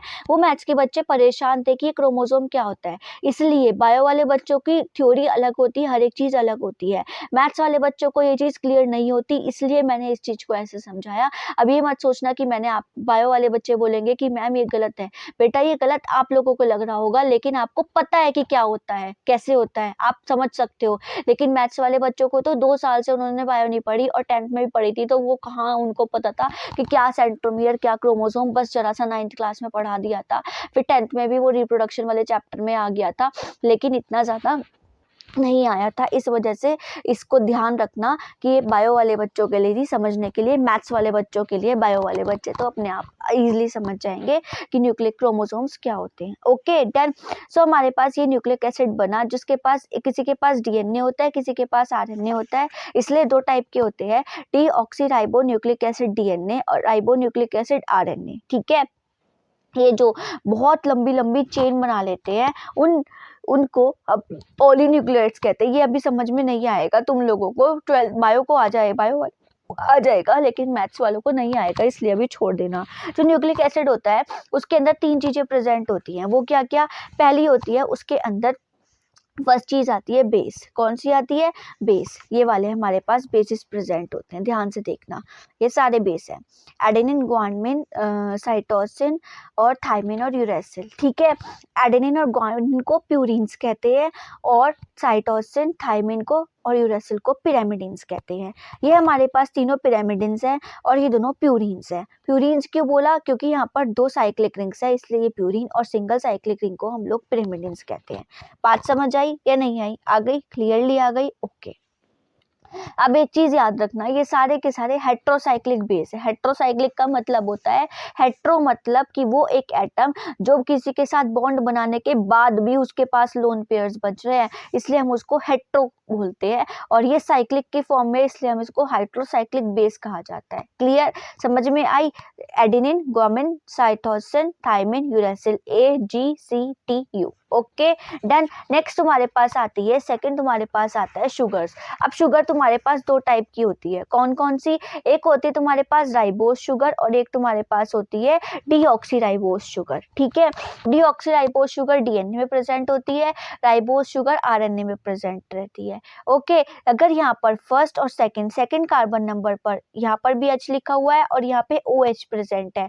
अगर OH है तो राइबोस, और OH नहीं है, यहाँ पर H ही प्रेजेंट है, तो डीऑक्सी। बस स्ट्रक्चर में इतना ही चेंज होता है, और कुछ चेंज नहीं। OHH, HOH, HOH, CH2OH, H, वही वाला स्ट्रक्चर जो हम वहाँ पर क्या नाम है, फ्रक्टोफ्यूरानास का देखते थे। बस यहाँ पे CH2OH होता था, यहाँ पर CH2OH नहीं है, बस उतना ही चेंज है, और कोई चेंज नहीं है। ठीक। नेक्स्ट हमारे पास आता है जो इसमें प्रेजेंट होता है phosphate group. Phosphate group responsible होता है न्यूक्लिक एसिड की लिंकेज के लिए, PO4। इसमें 2 ओपन नेगेटिव चार्ज प्रेजेंट होता है और 2 इस तरीके से रहते हैं। ठीक। अब यहाँ पे हमारी बात आती है ये तीनों कैसे जुड़ेंगे, फॉस्फेट ग्रुप, शुगर और बेस कैसे ऐड होगा। तो हमारे पास 2 चीजें, 2 बॉन्ड्स आते हैं, एक को हम बोलते हैं न्यूक्लियोसाइड और एक को हम बोलते हैं न्यूक्लियोटाइड। अगर न्यूक्लियोसाइड है, न्यूक्लियोसाइड हमारे पास प्रेजेंट है, तो वहाँ पे बेस और शुगर जुड़ेगा। कैसे, ये आपके पास RNA है, ये आपके पास DNA है। हमने ये RNA लिया, ये DNA लिया, OH है तो RNA मतलब राइबोस, और DNA है मतलब कि डीऑक्सीराइबोस। अगर यहाँ पर H प्रेजेंट है तो डीऑक्सीराइबोस होगा। ठीक है। हमने शुगर को, ये शुगर मॉलिक्यूल है, और OH हटाकर जो OH का मॉलिक्यूल था जो बेस में दिया होता, ऊपर वीडियो देखोगे तो अब तुम्हें पता चल जाएगा। पहले वाला शॉर्ट मतलब पहले 1 मिनट पहले करके देखोगे तो समझ आ जाएगा कि यहाँ पर आपके पास बेस प्रेजेंट है, OH को हटा दिया, बेस लगा दिया, OH को हटा दिया, बेस लगा दिया। बेस और शुगर जब जुड़ता है तो वो ग्लाइकोसिडिक लिंकेज से जुड़ता है। कौन सी लिंकेज से, ग्लाइकोसिडिक लिंकेज से जुड़ता है। ठीक है। इसलिए हम उसको क्या बोलते हैं कि ये हमारे पास बेस और शुगर जुड़ गए हैं, उसको हम बोलेंगे न्यूक्लियोसाइड की। हमारे पास न्यूक्लियोसाइड बन गया RNA का और ये बन गया न्यूक्लियोसाइड DNA का। अब देखते हैं हमारे पास न्यूक्लियो, ये ऊपर लिखा हुआ है कि जो लिंकेज होती है बेस और शुगर के बीच में वो एन ग्लाइकोसिडिक लिंकेज होती है। ध्यान रखना क्योंकि 1 नंबर में क्वेश्चन पूछने के लिए आ जाता है इसमें से। नेक्स्ट है तुम्हारे पास न्यूक्लियोटाइड। जब न्यूक्लियोसाइड जो हमारा बना था, बेस और शुगर वाला जो हमारे को ऐड करके न्यूक्लियोसाइड बनाया था, और अगर फॉस्फेट ग्रुप को भी इस न्यूक्लियोसाइड में ऐड कर दिया जाए, कैसे, ये हमारे पास शुगर का मॉलिक्यूल है, बेस जुड़ा हुआ था एन ग्लाइकोसिडिक लिंकेज से, फॉस्फेट और जोड़ दिया, ये क्या पूरा बन गया न्यूक्लियोटाइड। इसे क्या बोलेंगे, न्यूक्लियोटाइड। जब बहुत सारे न्यूक्लियोटाइड्स, एक न्यूक्लियोटाइड ये बना, एक न्यूक्लियोटाइड इसके साथ और जोड़ दे, तो अगर वो बन जाता है तो हम उसको एक न्यूक्लिक एसिड बता देते हैं कि वो हमारे पास एक न्यूक्लिक एसिड बन चुका है। अब वो कैसे बनेगा, वो ऐसे बनेगा। ध्यान से सुनना, ये हमारे पास बेस है, ये हमारे पास, हमने यहाँ पर HOH कुछ नहीं लिखा बिकॉज हम नहीं बता रहे कि DNA है, ये RNA है। ये DNA भी हो सकता है और ये RNA भी हो सकता है। ठीक है, आपकी मर्जी, आपको क्या बनाना है। हमने यहाँ पे CH2OH प्रेजेंट था, वो CH2 का OH निकाला और यहाँ पर हमने ये फॉस्फेट ग्रुप जोड़ दिया। ठीक है, जोड़ने के बाद ये हमारे पास दूसरा बेस था, हमने उसको एसिटिस लिख लिया। ये फर्स्ट, ये सेकंड, ये थर्ड, ये फोर्थ और ये फिफ्थ कार्बन। यहाँ पर भी ये फर्स्ट, ये सेकंड, ये थर्ड, ये फोर्थ और ये फिफ्थ कार्बन। हमारे पास हमेशा जो बॉन्डिंग होती है वो 3 और 5 के बीच में होती है। कौन कौन से के बीच में, 3 और 5 के बीच में। किसी का ऊपर वाले का 3 और नीचे वाले का हमेशा फिफ्थ कार्बन जुड़ता है। जब नीचे वाले का 3 और इस वाले का फिफ्थ कार्बन के साथ जो फॉस्फोरस अटैच्ड है, उसके पास जो ऑक्सीजन है वो ऑक्सीजन यहाँ पर ऐड हो जाएगी और ये OH यहाँ से फिर से निकल जाएगा। ये कुछ इस तरीके से आ जाएगा। देखो, बस ये थोड़ा सा इधर करके हमने लिख दिया। यहाँ पर लिखा हुआ है ये बेंजीन रिंग ये रही, ये बेंजीन रिंग जो रिंग है वो ये रही, ये CH2PO4 ये तुम्हारे पास ये रहा, ये CH2, ये CH2, ये CH2, ये पूरा का पूरा PO4 ये इस तरीके से लिखा, C के ऊपर लिख दिया OPO4 और ये तुम्हारा ऑक्सीजन यहाँ पर अटैच कर दिया। 3 और 5, इसके ऊपर भी कोई 3 वाला ग्रुप होगा जो इसके साथ बॉन्ड कर रहा होगा। मतलब यहाँ पर तो हमने 5 से ऐड किया है, 5, 3, 5 और नीचे फिर से जो OH दिख रहे हैं ये वाला OH जो तुमको छोटा सा लिखा हुआ है 3, 5, 3, 5, 3, 5, फिर से ये जुड़ता चला जाएगा। Phosphate sugar, phosphate sugar, phosphate sugar जुड़ती चली जाएगी विद द हेल्प ऑफ, किसकी हेल्प से, ये जो लिंकेज हो रहा है फॉस्फेट ग्रुप का उसको हम बोलते हैं फॉस्फोडाइईस्टर लिंकेज। हाँ जी, कौन सी लिंकेज बोलते हैं, फॉस्फोडाइईस्टर लिंकेज कहते हैं। ये जो जुड़ता है वो फॉस्फोडाइईस्टर लिंकेज की हेल्प से जुड़ता है और ये एक लॉन्गेस्ट चेन के रूप में कन्वर्ट हो जाएगा, उसको हम बोलते हैं न्यूक्लिक एसिड। हाँ जी, क्या बोला जाता है, that is called as a nucleic acid. देखो, वो 5 प्राइम था, 5 एंड था, 5th एंड था, फॉस्फेट शुगर बेस के द्वारा जोड़ा जाएगा। बेस हमें यहाँ पर शुगर के ऊपर ऐड ही रहता है, वो जो नाइट्रोजनस बेस था वो वाला, और 3 एंड। ये जो हमारे पास लिंकेज होगी इन दोनों के बीच में, एक शुगर, एक कंपाउंड और दूसरे कंपाउंड के बीच में जो लिंकेज होगी उसको क्या बोलेंगे, फॉस्फोडाइईस्टर लिंकेज। क्लियर है ना, बात समझ में आई, फॉस्फोडाइईस्टर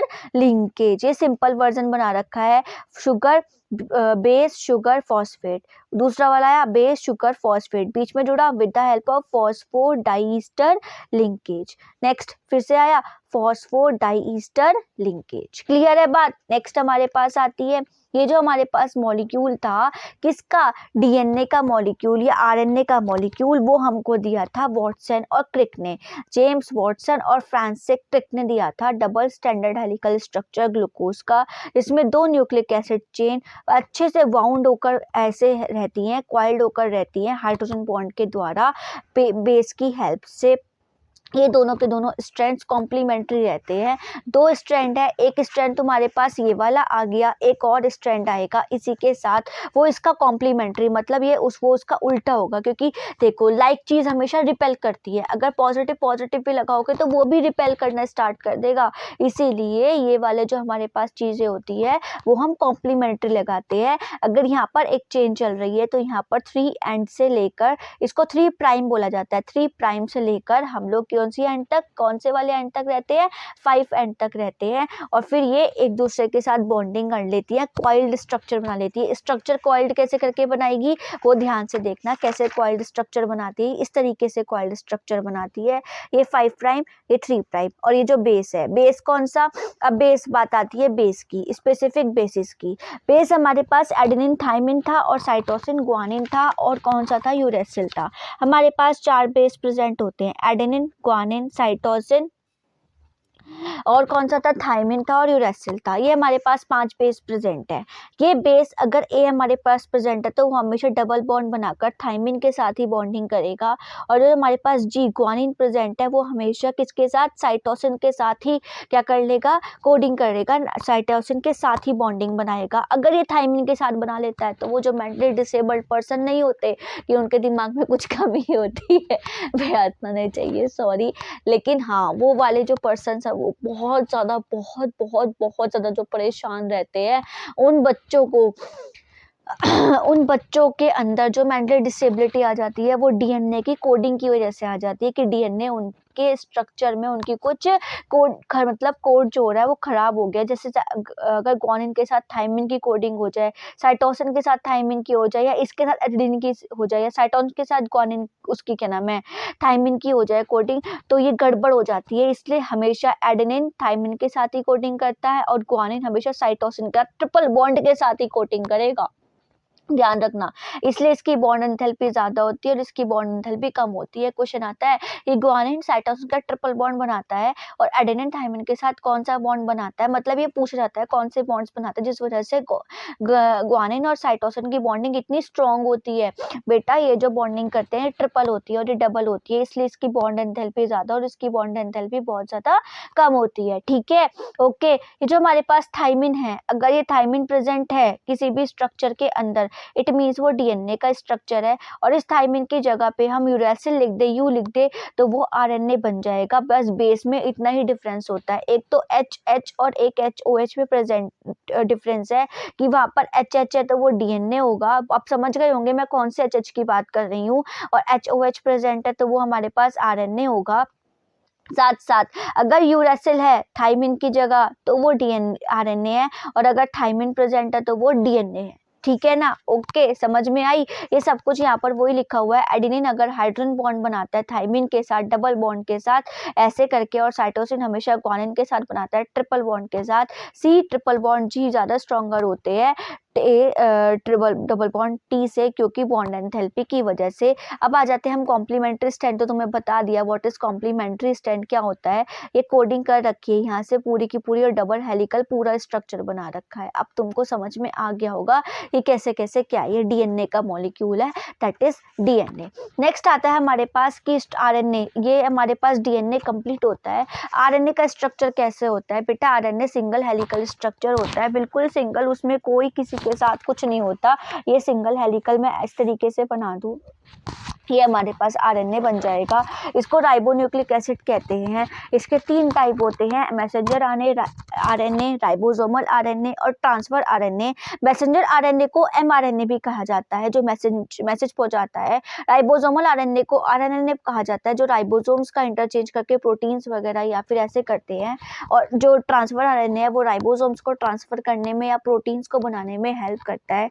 ये जो आरएनए का मॉलिक्यूल है वो आरएनए से डीएनए बनाने में हेल्प करता है, प्रोटीन को सिंथेसिस करने में भी वर्क करता है।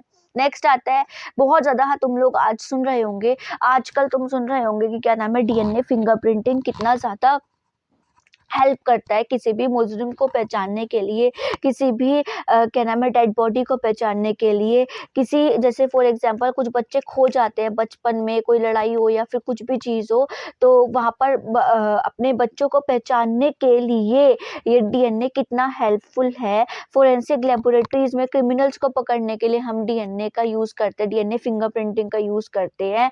तो डीएनए एक सीक्वेंस है, मतलब एक सीक्वेंस हम लेते हैं पेरेंट के डीएनए से, और वो ही पापा के, वो भी पेरेंट्स मतलब फादर के डीएनए, मदर के डीएनए से नहीं, फादर के डीएनए से, फादर के डीएनए से लेते हैं। और बेबी के डीएनए से, जो ऑफस्प्रिंग होती है, जो उनका चिल्ड्रन, जो बच्चा होता है, उससे लेते हैं।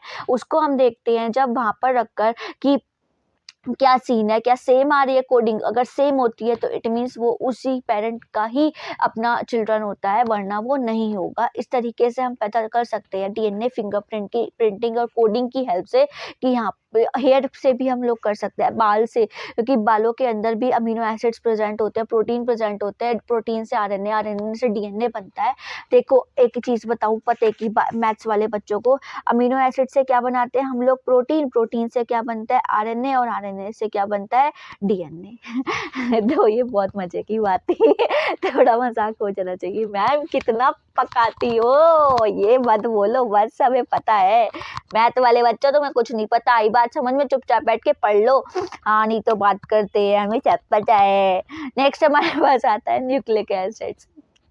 थोड़ा थोड़ा बीच में ना हो जाता है, थोड़ा थोड़ा है। सो हमारे पास यहाँ पर न्यूक्लिक एसिड है, लेकिन उसके बायोलॉजिकल फंक्शन है, ना कि न्यूक्लिक एसिड है। यहाँ पे हमारे पास न्यूक्लिक एसिड के साथ जब भी आती है वो 2 चीज़ें आती है कंबाइंड होकर। एक आता है तुम्हारे पास हेरिडिटी, और एक आता है आपके पास इनहेरिटेड ट्रेट्स। तो इनहेरिडिटी कौन सा होता है, जो जेनेटिक इन्फॉर्मेशन दे हम लोगों को कि वो बॉय होगा या गर्ल होगी, इस तरीके की जेनेटिक इन्फॉर्मेशन दे कि उसके कान कैसे होंगे, उसके आईज कैसे होंगी, उसकी ईयर्स कैसे होंगे, उसके ईयर्स में जो पिन्ना है वो थोड़ा सा लटका हुआ होगा या फिर उसके साथ जुड़ा हुआ होगा। होता है ना ये डोमिनेंट है, ये रिसेसिव कैरेक्टर। बायो वाले बच्चों समझ रहे हो ना। अब मैथ्स वाले बोल रहे होंगे यार मैम फिर से आपने बिल्कुल पागलबंदी स्टार्ट कर दी। बेटा पागलबंदी वाली बात नहीं, जिसका ईयर का जो पिन्ना होता है, ये ईयर हमारे पास इस तरीके से टेस्ट है, ठीक है।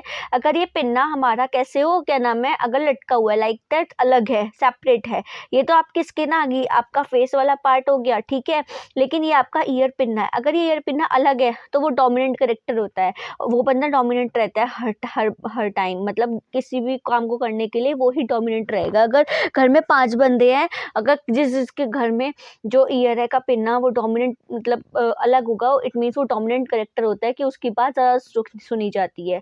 और अगर कोई recessive character, like recessive character कौन सा होता है कि जुड़ा हुआ है उसी के साथ, स्किन के साथ ही, तो वो रिसेसिव कैरेक्टर होता है। उसकी बात कहो या ना कहे, गधे की लात के बराबर होती है, साफ सीधी सी बात तो ये है। हाँ आजकल ये ऐसा ही होता, मतलब आजकल क्या ये होता है, ये साइंटिफिक ही आप कह सकते हो, साइंटिफिक भी कह सकते हैं, साइंटिफिक चीज़ है या नहीं है, कह सकते हैं हम साइंटिफिक इस चीज़ को।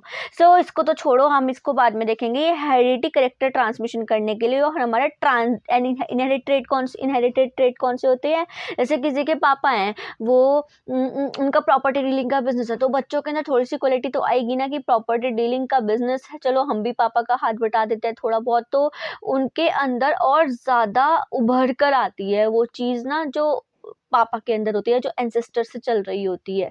सो ये जो न्यूक्लिक एसिड्स हैं वो हमारे हेरिडिटी कैरेक्टर्स को ट्रांसमिट कराने के लिए भी हेल्प करते हैं, ठीक है। रिस्पॉन्सिबल होते हैं किसके लिए, कि हमारे पास कि हम अपने पेरेंट्स के ही बच्चे हैं, हम अपने पेरेंट्स के ही बच्चे हैं या फिर किसी और के हैं, साफ साफ लैंग्वेज में बोलूँ तो ये सेल डिवीज़न कराने में बहुत ज़्यादा हेल्प करते हैं। डीएनए एसिस्टेंट्स आइडेंटिकल डॉटर सेल से, मतलब कि तुम्हारे जो बच्चे होंगे उनसे आइडेंटिकल है या नहीं है, वो मैंने अभी बताया। आरएनए को बनाने के लिए, प्रोटीन को बनाने के लिए हेल्प करते हैं और मैसेज भी पहुंचाते हैं डीएनए के, डीएनए थ्रू मतलब मैसेज का भी काम करते हैं। सो आपने पढ़ लिया, देख लो एक बार, कभी मैं हटा दूं दोबारा से, सो एक बार उसको पॉज करके वीडियो को देख लेना। नेक्स्ट तुम्हारे पास आता है difference between RNA and DNA. क्या डिफरेंस होता है इन दोनों में? ये न्यूक्लियस सेल में प्रेजेंट होता है, ये साइटोप्लाज्म में प्रेजेंट होता है। अब न्यूक्लियस क्या, मैथ्स वाले बच्चे बोलेंगे, हमारे पास एक सेल है, इस सेल के अंदर बीच में, सबसे बीच में न्यूक्लियस प्रेजेंट होता है, उस न्यूक्लियस के अंदर डीएनए प्रेजेंट होता है, और जो न्यूक्लियस जहाँ प्रेजेंट है इस सेल के अंदर, उसको हम साइटोप्लाज्म कहते हैं, उस साइटोप्लाज्म के अंदर आरएनए प्रेजेंट होता है। ये डबल स्टैंडर्ड रहता है। डबल स्टैंडर्ड का मतलब है कि दो धागे लपेट दिए आपस में इस तरीके से करके, ठीक है, उसको हम डबल स्टैंडर्ड कहते हैं। नेक्स्ट आता है ये सिंगल स्टैंडर्ड होता है, इसमें कोई स्टैंडर्ड नहीं होता, मतलब ये सिंगल एक धागा, सिंगल धागा। इसको डीऑक्सी राइबोन्यूक्लिक एसिड कहते हैं, डीएनए। इसको राइबोन्यूक्लिक एसिड कहते हैं, आरएनए। इसमें बेस यूरेसिल प्रेजेंट नहीं होता, इसमें थायमिन प्रेजेंट नहीं होता, वो मैं पहले बता चुकी हूँ। इसमें प्रॉपर्टी होती है रेप्लिकेट करने की, इसके पास प्रॉपर्टी नहीं होती रेप्लिकेट करने की। जो डीएनए है वो हेरिडिटी कैरेक्टर के लिए, हेरिडिटी कैरेक्टर मैंने अभी बताए, ईयर का आगे पेरेंट्स टू पेरेंट्स जो डोमिनेंट करेक्टर होता है वो निकल कर आता ही आता है। सपोज किसी के पेरेंट्स हैं, सपोज ये फादर, ये मदर, फादर के जो हेयर कलर है वो ब्राउन है और मदर के हेयर कलर ब्लैक है। अगर ये ब्लैक कलर डोमिनेंट करेक्टर है और ये ब्राउन कलर रिसेसिव करेक्टर है, तो पॉसिबिलिटी हो सकती है कि डोमिनेंट भी आए, रिसेसिव कुछ भी पॉसिबिलिटी हो सकती है कि अगर हम यहाँ पर स्मॉल बी और स्मॉल बी, हमने जो हमारे पास फादर का ब्राउन कलर था उसके हमने ले लिए, क्या ले लिया, जीन ले लिए, क्या ले लिए, जीन। जीन के अंदर दो करेक्टर्स प्रेजेंट होते हैं, किसी भी करेक्टर के दो करेक्टर प्रेजेंट होते हैं जीन्स के अंदर, ठीक है। ब्राउन के अंदर स्मॉल बी जीन्स प्रेजेंट थे, और जो हमारे पास मदर के अंदर कैपिटल बी और कैपिटल बी जीन प्रेजेंट थे। तो क्या पॉसिबिलिटी हो सकती है कि बेबी जो ऑफस्प्रिंग आएगा उसकी क्या होंगी, क्या पॉसिबिलिटीज आ सकती हैं? अगर हम यहाँ पर इस बी की इन दोनों से मल्टीप्लाई करें तो बी बी, इस बी की इस वाले फिर से मल्टीप्लाई करें तो क्या आएगा, बी बी, इस बी की इन दोनों बी से मल्टीप्लाई करें, जैसे इक्वेशन सॉल्व करते हैं लाइक दैट कर दी, सबकी मल्टीप्लाई एक दूसरे से, तो सारे डोमिनेंट कैरेक्टर हमेशा एक्सप्रेस किया जाता है, रिसेसिव छूट जाता है। अच्छा, तो हो सकता है कि वहाँ पर ब्लैक कलर ही, वहाँ पर क्या आए, ब्लैक कलर ही डोमिनेंट कैरेक्टर, मतलब जो ऑफस्प्रिंग्स आएंगे उनमें सारी पॉसिबिलिटीज ऐसी होंगी कि वो ब्लैक कलर के हेयर्स होंगे। इस ऐसे बोलते हैं कि हेरिडिटी कैरेक्टर का ट्रांसमिट हो रहा है, ठीक है। ये प्रोटीन का बायोसिंथेसिस कराता है, प्रोटीन को देता है हमें। ये बहुत बड़े होते हैं डीएनए के मॉलिक्यूल, 6 से लेकर 2 6 से लेकर 16 × 10⁶ यूनिट तक होते हैं, और ये 2 × 10⁴ से लेकर 4 × 10⁴ तक प्रेजेंट होते हैं। यहाँ पे हमारा न्यूक्लिक एसिड भी खत्म होता है, याहू, न्यूक्लिक एसिड हुआ खत्म, खल्लास। बच्चा हार्मोन लास्ट टॉपिक, और इतना छोटा पूछो मत, बहुत छोटा टॉपिक। आओ फिर पढ़ते हैं हॉर्मोन्स। हॉर्मोन्स होते क्या है, एक केमिकल सब्सटेंस है जो डक्टलेस ग्लैंड से निकलता है। ये डक्टलेस ग्लैंड क्या होता है, जो किसी भी मतलब एक ट्यूब, हमारे जो पूरा का पूरा बॉडी है वो उसमें सारी की सारी ट्यूब्स, वेसल्स, वेन्स, ये सब है, ठीक है। डक्टलेस मत का मतलब होता है कि इन ट्यूब्स में नहीं, ऐसे ही ब्लड में कहीं पर भी सिक्रीट हो जाए, केमिकल सब्सटेंस सिक्रीट हो जाए, उसको हम क्या बोलते हैं, हार्मोन कहते हैं। समझ में आई बात? कहाँ से सिक्रीट होते हैं, हमारे ब्रेन में। ये हमारा ब्रेन का जो स्ट्रक्चर है, इस ब्रेन के अंदर इस जगह पर एक चीज़ प्रेजेंट होती है, उसको हम बोलते हैं हाइपोथैलेमस। क्लास 10th में आई थिंक सो आप सबने पढ़ा होगा। जिसने नहीं पढ़ा कोई बात नहीं, स्किप कर देना इस रीजन को, अगर नहीं पढ़ना होगा तो आगे चले जाना। हाइपोथैलेमस प्रेजेंट होता है, ये हाइपोथैलेमस जो प्रेजेंट होता है, इस हाइपोथैलेमस को क्या करता है हाइपोथैलेमस ग्लैंड, ये ग्लैंड कहता है अगर कहीं पर हार्मोन की किसी चीज़ की ज़रूरत होती है, मेनली हार्मोन्स की ज़रूरत होती है कि भाई साहब की इस चीज़ को कोई हार्मोन की ज़रूरत है क्योंकि ये दिक्कत कर रहा है या ये कम काम कर रहा है, तो हमारे हाइपोथैलेमस ग्लैंड के पास सिग्नल्स जाते हैं और वो सिग्नल्स जाकर जिस भी ग्लैंड से वो वाला हार्मोन सिक्रीट हो सकता है जो इसको चाहिए, वो हाइपोथैलेमस ग्लैंड उसको सिग्नल देती है। सिग्नल देने के बाद वो हार्मोन इसके पास पहुंच जाता है, ब्लड में सिक्रीट होता है हार्मोन और एकदम इसके पास पहुंच जाता है। जैसे फॉर एग्जांपल आपको हार्मोन की ज़रूरत है, कौन से हार्मोन की, थायराइड हार्मोन, थायरॉक्सिन हार्मोन की ज़रूरत है, तो वो ये हाइपोथैलेमस ग्लैंड जो हमारे गले में प्रेजेंट थायराइड प्रेजेंट होता है, जहाँ पर गले के बिल्कुल बीचों बीच में, वहाँ पर जाएगी थायरॉक्सिन हार्मोन, वहाँ से रिलीज होगा और उस चीज़ को मिल जाएगा जिसको वहाँ से चाहिए होगा। ये ऐसे काम करती है, ठीक है। क्लास 10th में आई थिंक होप सो आपने पढ़ा होगा, 12th वाले बच्चों को, बायो वाले बच्चों को तो पता ही होगा क्या होती है। ये हमारे पास 3 टाइप्स के है अभी फिलहाल जो हमने अभी बायोमोलिक्यूल में पढ़ने, हमें ये सब नहीं करना, इसलिए उसको छोड़ देना, स्किप कर देना। मैथ्स वालों तुम मत देखना वरना तुम तो बावले हो जाओगे। कि एक केमिकल सब्सटेंस होता है जो डक्टलेस ग्लैंड से प्रोड्यूस होता है, उसे हम हार्मोन कहते हैं। बस इतना ध्यान रखना, डक्टलेस ग्लैंड क्या, जो ऐसी कहीं भी ब्लड में सिक्रीट हो जाए, बस, ठीक है। ये 3 टाइप्स के होते हैं। एक स्टेरॉइड, फर्स्ट आता है हमारे पास स्टेरॉइड। स्टेरॉइड ग्लैंड हार्मोन कौन सा होता है, इसके पास अपना न्यूक्लियस होता है, ये मोस्टली टेस्टिस और एड्रेनल कॉर्टेक्स ऑफ मेल्स में सिक्रीट किया जाता है, इस वजह से हम इसको एड्रेनल कॉर्टेक्स हार्मोन भी कहते हैं, ठीक है। ओके, यहाँ पे हमारे पास फर्स्ट आता है हार्मोन जिसको हम यहाँ से नाम दिया हुआ है सेक्स हार्मोन, ठीक है। इसमें हमारा फर्स्ट होता है टेस्टोस्टेरोन। टेस्टोस्टेरोन प्रेजेंट होता है टेस्टिस में, मेल्स की, रेगुलेट करता है डेवलपमेंट एंड नॉर्मल फंक्शन कराने के लिए इसलिए ये हम यूज़ किया जाता है। दूसरा हमारे पास आता है ईस्ट्रोजन, प्रेजेंट होता है ओवरी में, फीमेल की, कंट्रोल करता है सारे डेवलपमेंट और नॉर्मल फंक्शनिंग को भी कंट्रोल करता है। नेक्स्ट आता है हमारे पास प्रोजेस्टेरॉन, प्रेजेंट होता है कॉर्पस ल्यूटियम में, फीमेल की, और कंट्रोल करता है डेवलपमेंट को कंट्रोल करता है और प्रेगनेंसी में मेंटेन करने में हेल्प करता है, ठीक है। नेक्स्ट आता है हमारे पास adrenal cortex hormone. Adrenal cortex hormone में एक ही है, कॉर्टिसोन। कॉर्टिसोन एड्रेनल कॉर्टेक्स में प्रेजेंट होता है, जहाँ से इसके आगे ब्रैकेट में कुछ नहीं लिखा, मतलब वो मेल फीमेल दोनों में प्रेजेंट होता है। ये मेटाबॉलिज्म ऑफ फैट को रेगुलेट करने में हेल्प करता है और बैलेंस करता है पानी को बैलेंस करके रखता है, पानी और मिनरल को बैलेंस करके रखता है बॉडी के अंदर। नेक्स्ट आता है प्रोटीन और पॉलीपेप्टाइड हार्मोन, ये पेप्टाइड चेन कंटेन करके रखता है। इसमें पहला आता है ऑक्सीटोसिन। ऑक्सीटोसिन जनरली फीमेल्स में प्रेजेंट होता है pituitary gland, posterior pituitary gland में प्रेजेंट होता है। अब तुम एक बार गूगल करके देख लेना पोस्टीरियर पिट्यूटरी ग्लैंड कहाँ पर होता है। ये जब बर्थ हो जाता है यूट्रस से, तो कॉन्ट्रैक्शन कराने में कंट्रोल करता है, कॉन्ट्रैक्शंस जो होते हैं, दर्द जो होता है उसको कंट्रोल करके रखता है, और मेमरी ग्लैंड से जो मिल्क रिलीज होता है उसको रिलीज कराने में हेल्प करता है। नेक्स्ट आता है आपके पास वैसोप्रेसिन। वैसोप्रेसिन पिट्यूटरी ग्लैंड में प्रेजेंट होता है, दोनों के जो रीएब्जॉर्प्शन होता है पानी का किडनी के द्वारा उसको कंट्रोल करता है। इंसुलिन पैनक्रियाज में प्रेजेंट होता है, दोनों के जो ग्लूकोज वगैरह होते हैं, ग्लूकोज लेवल को मेंटेन करने में हेल्प करता है। नेक्स्ट आपके पास आता है अमाइन हार्मोन। अमाइन हार्मोन पानी में घुलने वाला हार्मोन होता है। इसमें 2 आते हैं, एक एड्रेनालाइन और इसको हम इपिनेफ्राइन भी कहते हैं। ये एड्रेनल मेड्यूला में प्रेजेंट होता है। इसका पल्स रेट बढ़ा भी सकता है, घटा भी सकता है, ब्लड प्रेशर को कंट्रोल करने में हेल्प करता है, और जो ग्लूकोज रिलीज होती है लीवर ग्लाइकोजन एसिड्स के द्वारा, लीवर से ग्लाइकोजन की फॉर्म में इमरजेंसी में उसको रिलीज करने में हेल्प करता है। नेक्स्ट हमारे पास आता है थायरॉक्सिन। थायरॉक्सिन प्रेजेंट होता है थायराइड ग्लैंड में, जो कि कार्बोहाइड्रेट और लिपिड्स और प्रोटीन के मेटाबॉलिज्म को कंट्रोल करके रखता है।